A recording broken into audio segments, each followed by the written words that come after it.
Assalamualaikum warahmatullahi wabarakatuh. Halo teman-teman, perkenalkan nama saya Zahra Nadia Ananda dengan NIM 210304502043 dari kelas E.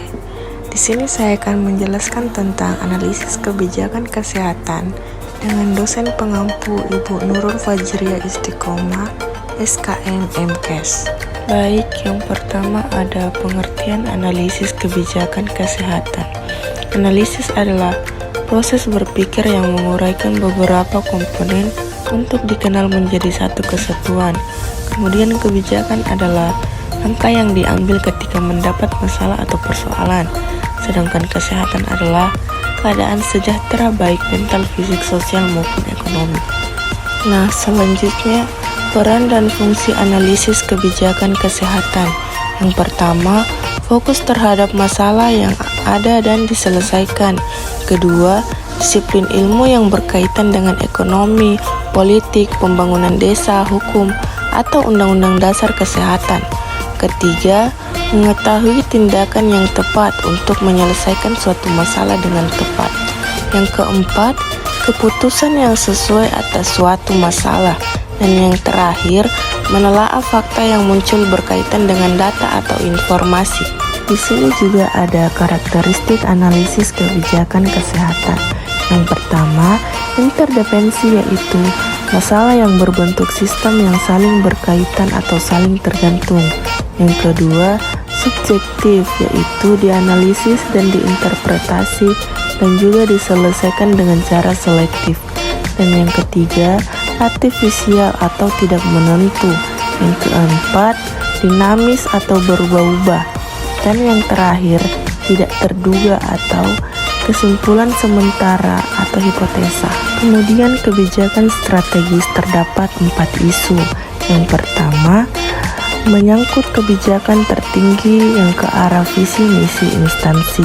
Yang kedua, isu sekunder, yaitu revisi yang melaksanakan program atau kebijakan.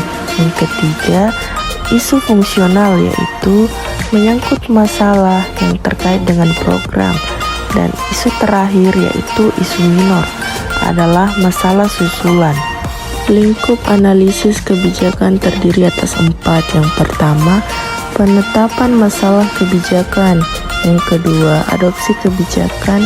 Ketiga, implementasi kebijakan, dan yang keempat, formulasi kebijakan. Di sini juga terdapat bentuk analisis. Yang pertama, analisis kebijakan prospektif, yaitu dilakukan sebelum terlaksananya kebijakan. Yang kedua, analisis kebijakan retrospektif, yaitu dilakukan sesudah kebijakan itu diterapkan. Dan yang ketiga, analisis terpadu, yaitu terjadi mix metode antara pros dan resto.